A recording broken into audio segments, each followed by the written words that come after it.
아멘. 할렐루야.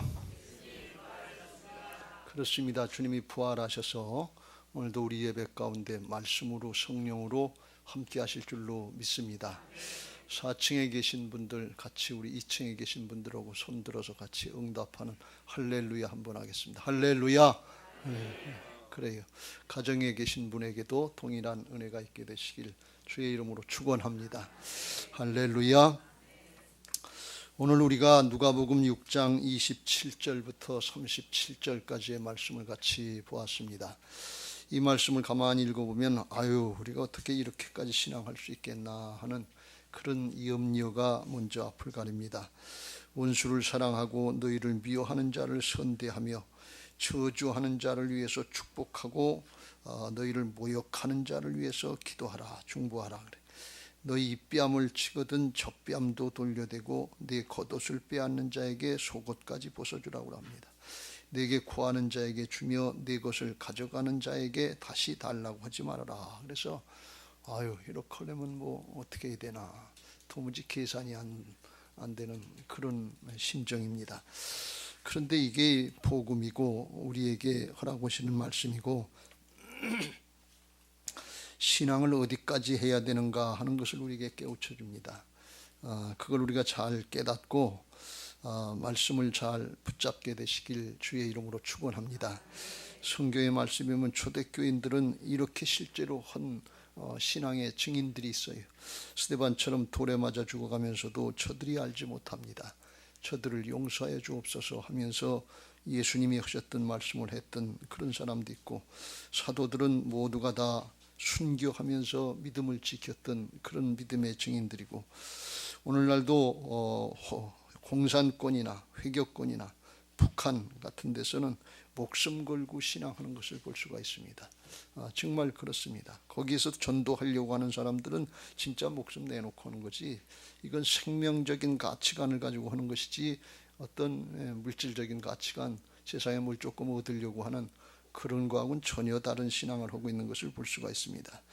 우리나라에도 또 여러분의 가정에서도 가정의 믿음의 개척자가 되는 분들은 다 이런 과정들을 거쳐서 한 가정 한 가정을 믿음의 가정으로 세워왔다는 사실을 우리는 명심해야 될 줄로 믿습니다. 그래서 우리가 이 말씀을 잘 깨닫고, 오늘 종교개혁주일인데 우리의 신앙이 뭐가 변질되고 어디가 부패해서 잘못됐는지 이거 한번 말씀에 근거해서 우리 자신들을 성찰하고 잘못됐으면 고쳐나가야 될 줄로 믿습니다. 왜 그러냐? 그래야 우리도 바른 신앙하고 그래야 우리 후손들에게 똑바른 신앙을 계승시켜 줄 수 있기 때문에 그렇습니다. 이게 아주 잘못됐을 때는 언제든지 원본, 본질, 예수님 말씀 보고 고쳐나가야 되는데 그 말씀 보고 예수님 보고 조금씩 바뀌어나간 우리들 보고 우리 후손들이 신앙을 하면 전혀 엉뚱한 신앙을 하게 되는 거예요. 그래서 우리가 본질을, 예수님을, 말씀을 바라봐야 될 줄로 믿습니다. 마르틴 루터가 종교개혁을 할 때 천주교에서, 로마 캐톨릭에서 이게 변질되어 있는지도 모르고 그게 좋은 신앙이라고 우겨댔어요. 로마의 교황청의 교황의 권위가 하늘을 찌를 것 같아서 정말 하나님처럼 신성시한다거나 교황의 말을 갖다가 성경 말씀처럼 그렇게 취급한다거나 그런 모습이 있었고, 베드로 성당 개축한다고 해서 그거 건축 자금이 모자라니까 면죄부를 팔아서 이거 사면 죄를 면할 수 있다는 거짓말이죠. 이게 예수님의 십자가 보혈의 은혜가 아니면 어떻게 죄 사함을 받을 수 있겠어요?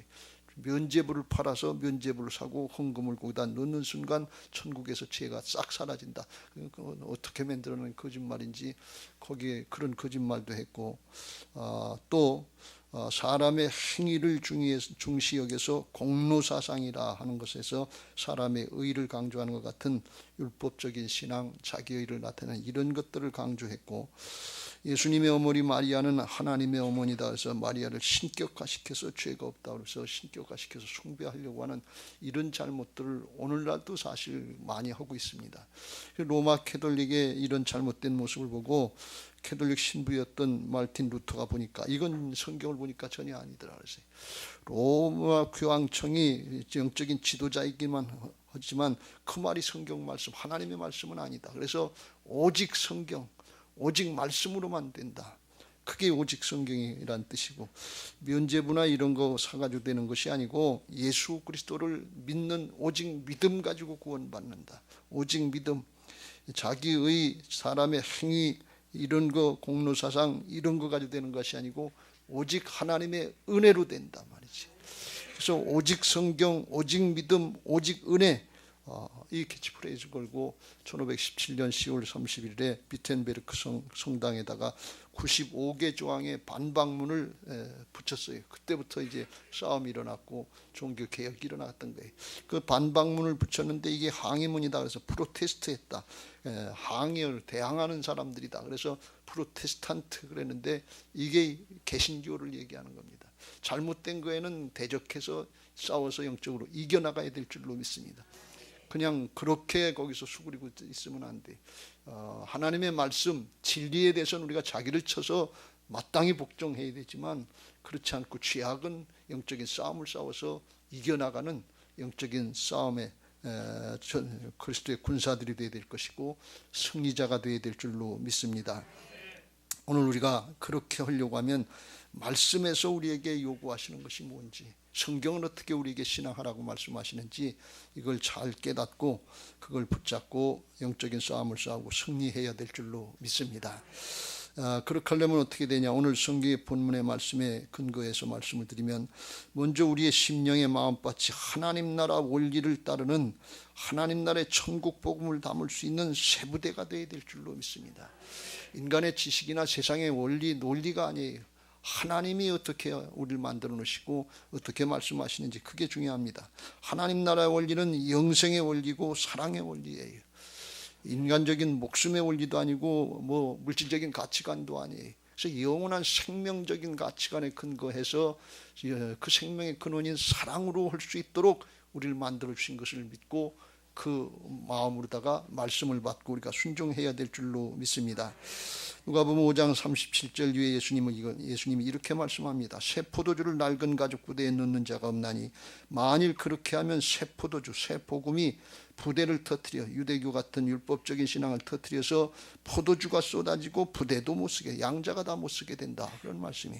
복음의 능력도 안 나타나고 우리 자신들의 신앙도 망가진다. 그러면 이거 해도 안 되는 것처럼 이렇게 돼버리고 말아요. 자기가 잘못한 건 모르고 실망하고 낙망하고 하나님을 원망하고 불평하기 쉽다. 그런 말씀이. 그래서 그 유명한 새 포도주는 새 부대에 넣어야 될 것이라. 새 술은 새 부대에 담아야 된다. 복음은 거듭난 새 심령에 담아야 될 줄로 믿습니다. 그러면서 다시 한번 경계하시는데 이게 오늘날 우리의 마음에 39절 시작. 묵은 포도주를 마시고 새 것을 원하는 자가 없나니 이는 묵은 것이 좋다 함이라. 마땅히 개혁해야 되는데 개혁이 쉽지 않으니까, 바꾸는 게 쉽지 않으니까 그냥 익숙한 게 좋다. 입맛에 맞는 거, 습관된 게 이게 좋다. 그리고 안 바꾸려고 그런다. 오늘 안 바꾸려고 하는 마음들이 바뀌어져서 바꾸려고 하는 마음으로 바뀌어지게 되시길 예수님의 이름으로 축원합니다. 그러려면 어떻게 되냐? 황금률을 따르라. 그러는데 그 황금률이 뭐냐? 은혜와 사랑의 법인 줄로 믿습니다. 31절이 세상에서 사람들이 말하는 우리 기독교의 가장 중요한 기본적인 율법이다. 또 율례다. 그래서 남에게 대접을 받고자 하는 대로 너희도 남을 대접하라. 그랬어요. 어떻게 원수를 사랑하고 모욕하고 저주하는 사람들 용납하고 축복해주고 그리고 선대할 수 있느냐? 그게 남에게 대접을 받고자 하는 대로 너희도 남을 대접하면 된다. 그런 말씀이. 그 해결책인데 여기 해석해 놓은 말씀만 보면 이건 어떻게 보면 조건부처럼 이렇게 말씀을 해서 내가 잘 대접받기 위해서 그렇게 하라고 하는 것처럼 이렇게 들려지기 쉬운데 그런 뜻이 아닙니다. 이게 받은 바 은혜와 사랑을 나누고 베풀라는 그런 뜻이에요. 왜냐하면 이 말씀은, 이 산상수훈에 관한 말씀은 이미 믿고 예수님 믿고 거듭난 하나님의 자녀들에게 주신 말씀이고 20절 말씀에 보면 특별히 예수님을 따라서 그 삶의 모범을 따르려고 하는 제자들에게 주시는 말씀이에요. 이게 세상 사람들에게 주시는 말씀이 아니에요. 세상의 원리가 아니에요. 그래서 이미 우리는 하나님 나라의 은혜와 축복을 아주 크게 받았기 때문에 그 은혜와 축복을 받은 그 은혜와 사랑을 조금이라도 나누고 베풀면 그거 할 수 있다 그런 말씀이. 하나님은 우리에게 할 수 있게 만들어 주시고 허락 그러시는 것을 믿으시기 바랍니다. 만약에 할 수 없는 걸 허락 그러면 진리가 아니지요. 우리가 어떤 사랑을 받았냐? 로마서 5장 8절 10절 우리가 아직 죄인 되었을 때 그리스도께서 우리를 위해 죽으심으로 하나님께서 우리에 대한 자기의 사랑을 확증하셨느니라. 그런데 어떤 죄인? 만왕의 왕 대신 하나님을 반역하고 내 마음대로 내 뜻대로 사는 반역죄인, 불신앙의 죄인 됐을 때 하나님의 아들 예수 그리스도를 십자가에 달리게 하셔서 원수 되었을 때 그의 아들의 죽으심으로 말미암아 화목하게 한 즉 십자가로 죄로 씻어주시고 부활하셔서 새 생명 살기를 얻게 하여 주시고 이제 하나님과 함께 새로운 삶을 살 수 있도록 아주 다 바꿔주신 것을 믿으시기 바랍니다. 거듭났다는 것은 새 생명을 얻었다는 거예요. 그 생명은 육신의 내가 주인 다른 옛사람의 목숨의 생명이 아니고 영원히 살 수 있는 예수님의 생명이에요. 그래서 하나님과 함께 살 수 있는 거예요. 그런 존재로 다 만들어주신 게 십자가 부활의 복음의 은혜인 것을 믿으시기 바랍니다. 그 은혜와 사랑을 우리가 받았기 때문에 이제 원수 같은 우리들을 그렇게 용서하시고 그렇게 하나님의 자녀로 하나님 나라 상속자로 하나님의 일꾼으로 만들어 주셨기 때문에 그걸 조금 나누라 그런 말씀이에요. 나한테 원수 같다가 못마땅하다 싫다 죽었다 깨나도 그렇게는 못하겠다 그러지 말고 우리가 어떤 은혜를 받았는지 내가 어떤 사랑을 받았는지 그걸 깨닫고 그걸 하라 그런 말씀이에요. 그래서 요한일서 4장 10절과 11절에 그걸 말씀하면서 마땅하다 그랬어요. 같이 읽겠습니다. 시작. 사랑은 여기 있으니 우리가 하나님을 사랑한 것이 아니요 하나님이 우리를 사랑하사 우리 죄를 속하기 위하여 화목제물로 그 아들을 보내셨습니다. 11절. 사랑하는 자들아 하나님이 이같이 우리를 사랑하셨은즉 우리도 서로 사랑하는 것이 마땅하도다. 아주 무슨 특별한 은혜를 베푸는 것처럼 그렇게 하지 말고 마땅하다는 거예요. 아주 당연하다는 거예요. 나한테 원수같이 대하는 사람 있고 미워 죽겠는 사람 있으면 아유 하나님 앞에 받은 은혜와 사랑을 베풀게 하시기 위해서 특별한 하나님이 기회를 주셨구나. 아이고 이렇게 감사할 수가 있나. 그거 점검해 보시길 주의 이름으로 축원합니다. 그렇지 않으면 못마땅하고 안 마땅하면 내가 지금 하나님의 자녀의 신분과 특권을 누리고 있는지 아닌지 그걸 점검해야 돼요. 그런 예를 들어서 마태복음 18장에 예수님이 1만 달란트를 탕감해 준 자가 자기에게 100데나리온 한국 수로 계산하면 수조 원을 탕감받은 사람이 자기에게 몇백만 원 빚진 자를 용서하지 못하고 감옥에 가뒀단 말이죠. 그래서 주인이 그걸 불러가지고서 이렇게 그를 책망하고 말씀합니다. 32절 이에 주인이 그를 불러다가 말하되 악한 종아 내가 빌기에 내가 내 빚을 전부 탕감하여 주었거늘 내가 너를 불쌍히 여긴 것 같이 너도 내 동료를 불쌍히 여김이 마땅하지 아니하냐. 당연하지. 숫자의 배수로 하면 60만 배 이상 큰 은혜를 입었는데 60만 분의 1 말이 60만 분의 1이지 60만 분의 1이면 비기나 하겠어요. 그걸 못하냐 그런 얘기예요. 그러면서 하나님의 자녀라고 그러냐. 그러면서 하나님의 일꾼이라고 그러냐. 그런 말씀이에요. 이거 마땅 아주 지극히 당연하다 그런 말씀이에요. 아주 뭐 특별한 은혜를 베풀고 내가 너를 생각해서 아주 특별히 해주는 것처럼 이렇게 생각하지 말라 그럽니다. 그럼 하나님의 자녀들의 본분, 특권 이걸 뺏기는 거예요. 그래서 주인이 노하여 그 빚을 다 갚도록 옥절들에게 넘기니라. 너희가 각각 마음으로부터 형제를 용서하지 않으면 나의 하늘 아버지께서도 너희에게 이와 같이 하시리라. 이건 조건부로 용서하신다는 것이 아니라 이미 그 은혜와 사랑을 받았기 때문에 그렇게 하는 것이 마땅하다 그런 말씀이에요. 이제부터 우리는 마땅하다고 하는 이 말씀이 우리에게 주시는 가장 귀한 하나님의 법 황금률이다. 우리는 은혜와 사랑의 법, 세상의 선악법을 따르는 사람들이 아니에요. 32절 이후에 너희가 만일 너희를 사랑하는 자를 사랑하면 칭찬받을 것이 뭐냐. 나를 좋아하고 나를 사랑하는 사람 사랑하는 거 이게 세상의 원리예요. 당연히 그렇게 될 수밖에 없어요. 그래야 사랑도 싹트고 그래야 장가도 가고 시집도 가고 그런. 근데 그렇게만 하면 안 된다 그런 말씀이. 33절 만일 너희를 선대하는 자만 선대하면 칭찬받을 것이 뭐냐. 34절 너희를 받기를 바라고 사람에게 구워주면 칭찬받을 것이 뭐냐. 그건 선악법이고 자기가 주인 노릇하는 것이고 이건 품앗이지. 결혼식에 한번 왔으니까 가야지. 근데 하나님의 은혜와 사랑의 법은 아니다. 그렇게 따지기로 따지면 하나님이 내게 베풀어 주신 십자가의 은혜, 부활의 은혜, 사랑 이걸 감당할 수가 없는 거예요. 이걸 모르는 사람이 하는 얘기다 그런 말씀. 여러분 십자가 부활을 부인하지 말고 십자가 부활의 복음의 은혜를 마음에 새기고 주여 내게 이걸 감당하게 하옵소서. 마땅히 이걸 하게 하옵소서. 이렇게 기도하는 시간, 이렇게 말씀을 받는 시간 되시기를 주님의 이름으로 축원합니다. 왜 그러면 이게 엄청난 축복이기 때문에 그래요.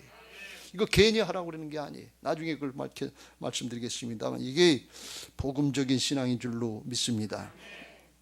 복음적인 신앙은 내가 주인 돼서 내 힘으로 하려고 그러다 안 되면 그만두겠다는 게 아니고 나는 죽고 내 안에 예수님이 살아계셔서 새 사람 된 걸 믿고 주님의 주권 인정하고 따라가는 게 복음적인 신앙이요 부활신앙인 것을 믿으시기 바랍니다.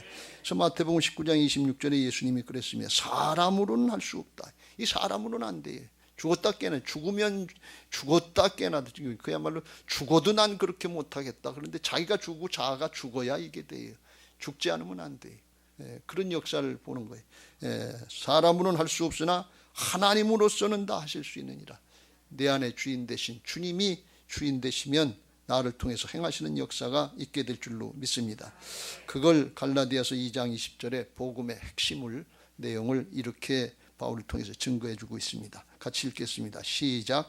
내가 그리스도와 함께 십자가에 못 박혔나니 그런즉 이제는 내가 사는 것이 아니요 오직 내 안에 그리스도께서 사시는 것이라. 이제 내가 육체 가운데 사는 것은 나를 사랑하사 나를 위하여 자기 자신을 버리신 하나님의 아들을 믿는 믿음 안에서 사는 것이라. 예수 믿고 구원받은 사람들은 이제 영적인 신분이 내 육신의 옛사람, 죄인된 옛사람은 주님과 함께 십자가에 못 박혀 죽었고 주님이 부활하실 때 예수님의 생명으로 거듭난 새 사람이 된 것을 믿으시기 바랍니다. 그래서 이제 신앙하는 우리들은 나는 죽고 예수님으로 사는 사람들이 그리스도인의 삶에 이게 새 생명이에요. 새 생명을 얻었으니까 새 삶을 사는 거예요. 생명이 바뀌었으니까 삶이 바뀌는 거예요. 옛사람은 그냥 옛 습관대로 사는 건데 그건 믿음 생활이 아니다 그런 말씀이에요. 그래서 우리가 거듭난 사람들은 내가 육체 가운데 똑같이 사는 것 같은데 이제부터는 나를 사랑하사 나를 위해 자기 자신을 버리신 하나님의 아들을 믿는 믿음 안에서 산다. 이걸 믿음 생활이라고 그러는데 믿음 생활은 뭔가 하면 하나님을 의지해서 사는 거예요. 피조물은 창조주 하나님을 의지해서 살게 되어 있습니다. 거듭난 건 주님이 우리의 생명을 재창조해 주신 것을 믿으시기 바랍니다. 그래서 내 힘 가지고 내 능력 가지고 내 재주 가지고 사는 게 아니고 주님을 의지해서 사는 게 믿음 생활이에요. 주여 나를 불쌍히 여겨 주옵소서. 내게 은혜를 베풀어 주옵소서. 어떻게 할까요? 주여 말씀하시면 종이 따르겠습니다. 이렇게 의지해서 사는 거예요. 그럴 때 하나님이 함께 하시는 성령님의 역사가 있게 될 줄로 믿습니다. 하나님이 도우시니까 되지 인간의 노력으로 되는 게 아니에요. 그런데 노력을 하지 말라는 게 아니에요. 해야 돼요. 그런데 은혜로 된다 그런 말씀. 사도 바울도 아주 훌륭한 사도가 됐지만 그도 날마다 자기의 육신적인 그런 영적인 싸움에서 자기를 쳐서 복종시키면서 순종했다 이렇게 고백을 합니다. 그래야 되는 거예요. 이게 육신이 입고 사는 우리들의 한계인 것입니다. 고린도전서 15장 31절 형제들아 내가 그리스도 예수 우리 주 안에서 가진 바 너희에게 대한 나의 자랑을 두고 단언하느니 나는 날마다 죽노라. 내 자아, 내 생각, 내 판단, 내 고집, 내 익숙했던 것들 그거 쳐서 복종시켜야 된다 그런 말씀이에요.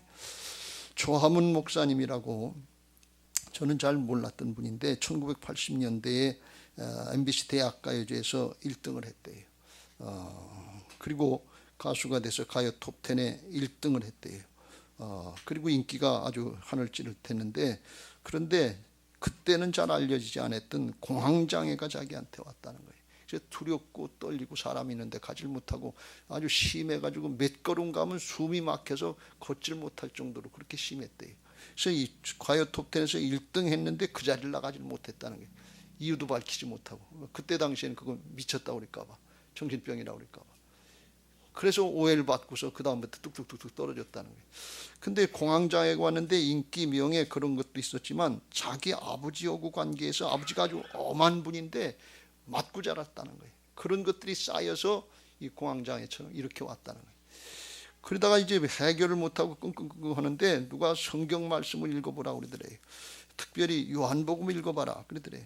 그래서 죽게 생겼으니까 숨도 못 쉬고 맥히고 꼼짝 못하니까 성경을 요한복음을 읽다가 요한복음 14장 27절에 이 말씀을 읽었대. 평안을 너희에게 끼치노니 곧 나의 평안을 너희에게 주노라.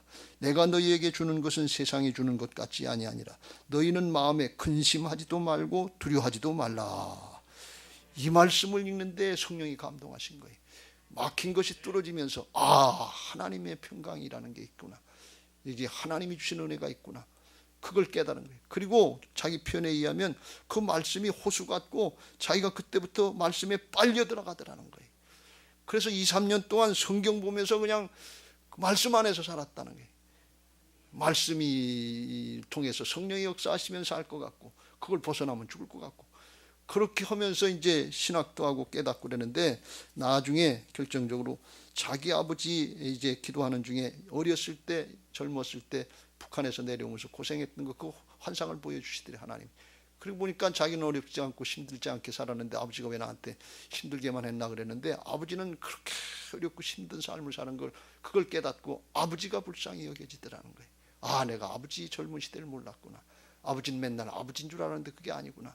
그래서 그 아버지를 긍휼히 여기는 마음으로 용서하니까 자기 속에 맥혀있던 게 뻥 뚫어지더라는 거예요. 여러분 용서하시길 주의 이름으로 축원합니다. 원수도 용서하라고 그러잖아요. 근데 하나님이 그 이유가 있는 거예요. 용서하지 않으면 맥히는 거예요. 공황장애가 올 정도 숨을 못 쉴 정도로 맥히는 거예요. 여러분 땅에서 풀면 하늘에서 풀려지는 것을 믿으시기 바랍니다.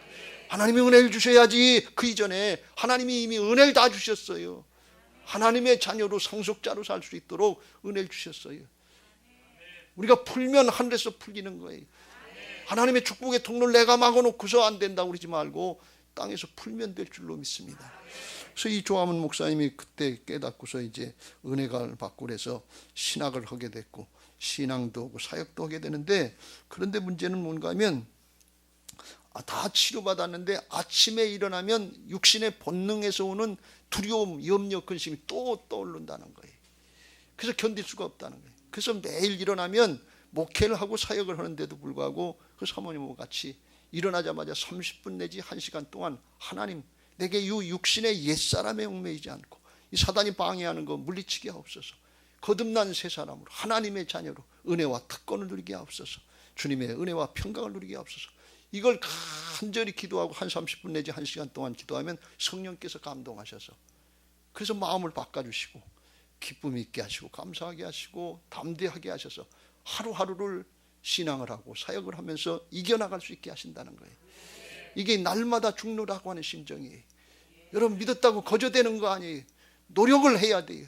내 자아를 깨트리고 순종하려고 하는 그런 힘쓰는 모습들이 있을 때 하나님이 역사하시는 것이지 은혜를 주셔야 하지 은혜를 안 주셨는데 뭘 그렇게 뻗대지 마세요. 이미 우리는 죄악에 물들었어요. 굳었어요. 쪄들었어요. 돌 같은 마음들이에요. 이거 어떻게 깨트립니까?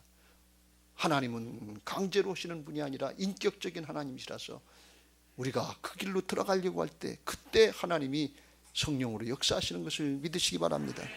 그래서 이 은혜를 입으려면 우리가 복음을 듣고 깨달았으면 그걸로 끝나면 안 되고 성도들이 깊은 고민과 결단이 있어야 될 줄로 믿습니다. 거룩한 근심들을 해야 돼요.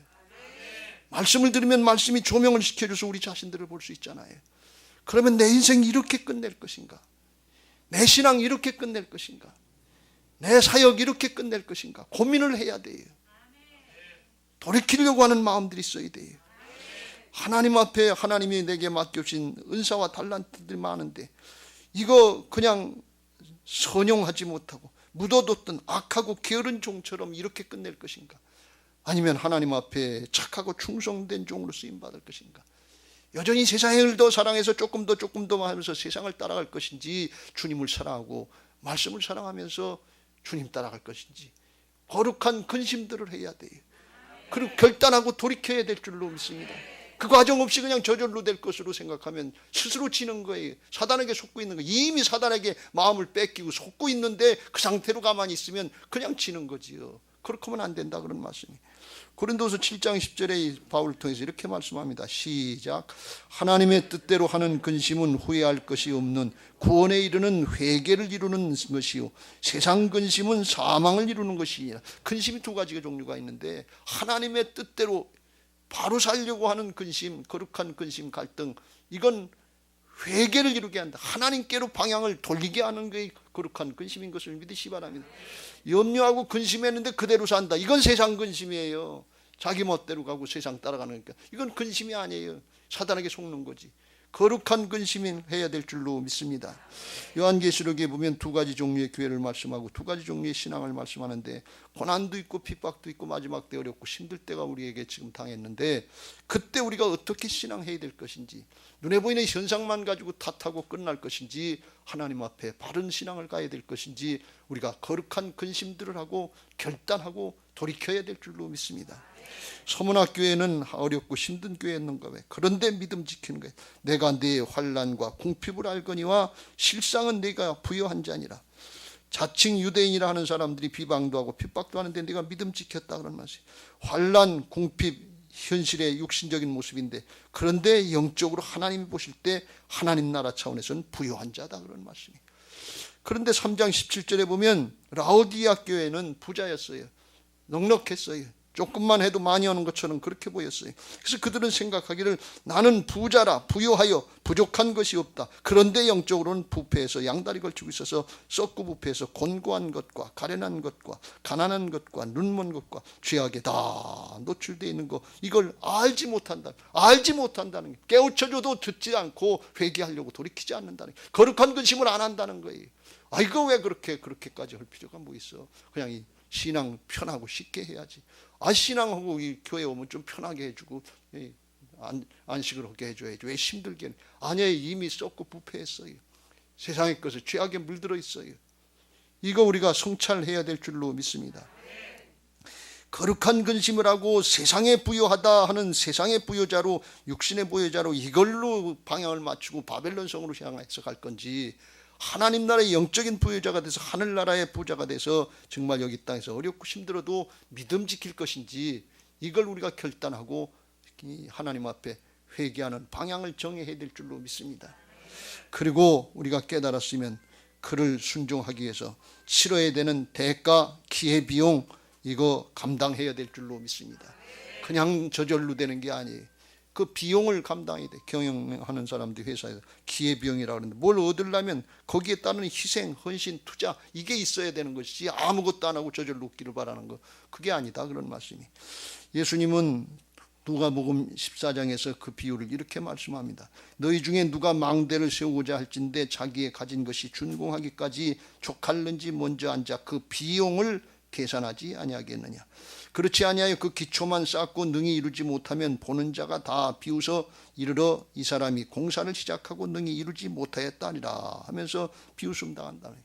우리 교회 건축하는데 예산을 세우고 하려고 했습니다. 근데 지체되고 코로나가 터지고 전쟁이 터지고 물가가 오르고, 그래서 이게 비용이 늘어났어요. 우리가 생각했던 비용보다는 훨씬 더 늘어났어요. 그렇다고 중간에 그쳐서 되겠습니까?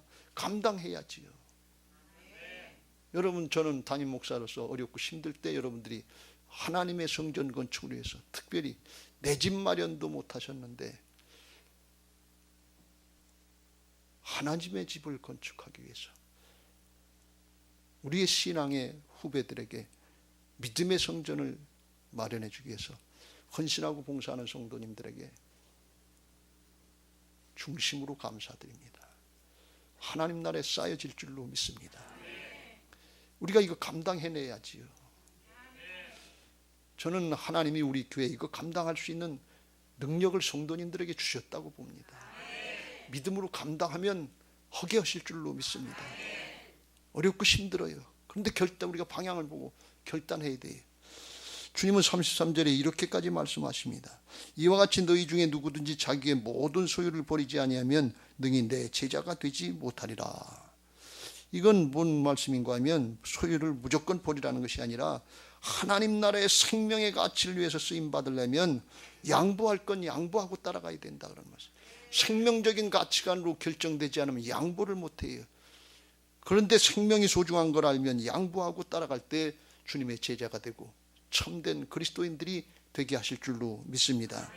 그 예를 마태복음에서 19장에 부자 청년에게 주께서 이제 생명을 얻으러 왔다고 그러는데, 그래 뭐 율법도 다 지켰다고 뭐가 부족하냐고 그러니까 주님이 말씀하시길 내가 온전하고자 할진대 가서 내 소유를 팔아 가난한 자들에게 주라. 그리하면 하늘에서 보화가 내게 있으리라. 그리고 와서 나를 따르라. 그랬더니 그 청년이 재물이 많음으로 이 말씀을 듣고 근심하며 가니라. 예수님이 그 뒤에다 말씀하십니다. 부자가 천국 들어가기가 어렵다. 낙타가 바늘기로 들어가는 것처럼 어렵다. 세상에선 부자였는데 하나님 나라는 부자가 아니다니. 근심했어요. 신앙 잘했어요. 말씀 잘 지켰어요. 주님 앞에 와서도 당당했어요. 뭐가 부족합니까? 그런데 근심하면서 갔어요. 이 사람 근심은 거룩한 근심입니까? 세상의 근심입니까? 우리의 근심은 세상적인 근심입니까? 거룩한 근심입니까? 누가복음 5장에 보면 예수님께서 레위라고 하는 마태를 세관에서 일하는 걸 부르시고 나를 따르라 그랬는데 28절 그가 모든 것을 버리고 일어나 즉시로 따랐다니. 어떻게 이런 일이 있을 수 있겠어요? 모르긴 몰라도 이 레위는 자기 원래 지파가 레위 지파인 것 같은데 인생 그렇게 살면 안 된다고 하는 걸 속으로 깨닫고 갈등하고 번민하고 있었던 거예요. 하나님의 나라에 하나님이 내게 허락하신 지파가 레위 지파고 하나님의 일을 하라고 그랬는데 돈이 단줄 하도 어렵고 힘드니까 돈 벌어야 된다. 돈 있어야 산다. 그래야 대우받는다. 그런 줄 알고 살았는데 해보니까 이게 아니더라니. 내 인생 이렇게 끝내야 되는가. 하나님 나라가 있다는데. 그리고 번민하고 갈등할 때 그때 예수님이 날 따르라니까. 그래서 즉시 따를 수 있었던 거예요. 이 레위 마태가 예수님의 제자가 됐는데 이 마태가 한 근심은 거룩한 근심입니까? 세상적인 근심입니까? 세리였지만 거룩한 근심을 하고 방향을 돌렸어요. 그러나 신앙을 잘했다고 하는 부자 청년은 자랑스럽게 신앙 잘했다고 그랬는데 나중에 보니까 거룩한 근심이 아니고 세상 근심, 세상으로 가더라. 그런 말씀이에요. 우린 이 사실을 명심해야 될 줄로 믿습니다. 이 부자 청년은 모르긴 몰라도 자기 욕심에 사로잡혀서 근심하면서 염려하면서 세상에서 감옥 같은 삶을 살았을 거예요. 욕심의 감옥. 그게 지옥 같은 삶이에요. 근데 레위는 이제 돌이켜서 회개하고 뭘 했느냐. 29절 레위가 예수를 위하여 자기 집에서 큰 잔치를 하니 세리와 다른 사람이 함께 앉아 있는지라. 예수님을 위해서 잔치 베풀고 복음이 전해지게 하고 생명의 역사를 이루는 큰 잔치를 해서 천국과 같은 삶을 살았다. 그런 말씀이에요. 회개하고 돌이키면 천국 잔치 베풀 수 있는 그런 은혜가 있는 것을 믿으시기 바랍니다. 이 땅에서부터 천국의 삶을 사는 거예요. 여기서 욕심대로 살다가 죽으면 천국 가는 그런 복음이 없어요. 예수 믿고 구원받은 사람은 생명이 바뀌어서 새 삶이 시작된다는 사실을 믿으시기 바랍니다. 그렇게 살 것인지 아니면 육신의 옛 사람대로 묵은 포도주대로 그대로 갈 것인지 우리는 번민하고 갈등하면서 결단해야 돼요. 어떤 희생이 따를 것인지, 이게 어떤 대가가 있고 어떤 축복이 있는지 잘 생각하고 하나님 앞에 기도하고 결단할 수 있는 시간이 되시길 주의 이름으로 축원합니다. 할렐루야. 생명은 귀하다고 그랬지요. 목숨이 우리가 죽게 된다고 그러면 부귀영화 권세가 무슨 소용이 있겠어요. 죽음 앞에 다 양보할 수 있어요. 영원한 생명의 가치를 아는 사람은 영원한 생명의 가치 앞에, 생명적인 가치관 앞에 다른 걸 기꺼이 양보할 수 있는 천국의 보화를 발견한 자들의 신앙이 되는 것을 믿으시기 바랍니다. 그걸 모른다면 부자 청년 같은 거예요. 어떻게 하면 영생을 얻을 수 있겠습니까? 영생이 귀한 줄 알고 왔어요. 근데 다른 거 양보해라 그랬더니 그걸 양보를 못하는 거예요. 왜? 물질적인 가치관에서 바뀌지 않았기 때문에 그래요. 오늘 우리가 우리 자신들을 잘 성찬하고 중심으로 거룩한 근심들을 하시기 바라고 하나님의 도우심을 구하시기 바랍니다. 내가 양보되면 그 다음엔 주님의 역사가 나타나서 생명력 있는 신앙이 되게 하실 줄로 믿습니다. 고린도후서 4장 11절 12절 그걸 말씀합니다. 시작. 우리 살아있는 자가 항상 예수를 위하여 죽음에 넘겨짐은 예수의 생명이 또한 우리 죽을 육체에 나타나게 하려 함이라. 12절 그런즉 사망은 우리 안에서 역사하고 생명은 너희 안에서 역사하느니라. 할렐루야. 우리 육신의 욕심의 자아를 십자가에 못 박으면 내가 죽으면 그러면 생명의 역사, 부활의 역사가 다른 사람들에게, 가족들에게 나타나고 목장에서 나타나고 교회에 나타나고 다음 세대에 나타나고 이웃에 나타나고 열방에까지라도 나타나게 하시는 강한 생명력이 있게 하실 줄로 믿습니다. 할렐루야. 우리 교회가 성전 건축하고 새 예루살렘 성전 들어갈 때 그런 생명력 있는 신앙으로 변화돼서 같이 온 가족이, 온 목장이, 온 성도들이 함께 들어가야 될 줄로 믿습니다. 지금 잘 둘러보시고 전에 같이 신앙하다 지금 못 나오시는 분 코로나 때문에 뭐 때문에 이유 있지만 이제는 다 같이 나가자고 기도하시고 이끌고 함께 나갈 수 있게 되시기를 예수님의 이름으로 축원합니다. 이제 말씀을 마무리합니다. 여러분 부활신앙으로 인생 최고의 복을 누리게 되시길 주의 이름으로 축원합니다. 주님이 왜 우리에게 이렇게까지 어려운 걸 요구하시느냐? 가장 소중한 거, 가치 있는 축복을 해주시기 위해서 그런 거예요. 세상에 뭐가 가치 있는 것입니까? 내가 희생하고 헌신하고 노력하고 많이 투자한 거, 이게 가치가 있는 거예요. 아무 노력도 안 하고 거절 누릴 수 있는 거, 그건 가치가 없는 거예요. 우리에게 가장 큰 가치는 뭐냐? 존재의 축복인 것을 믿으시기 바랍니다.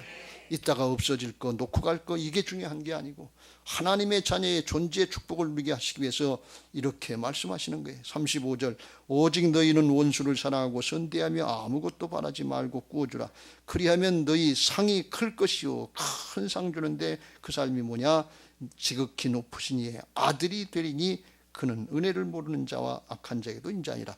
하나님의 자녀의 존재의 축복을 영원토록 누리게 하실 줄로 믿습니다.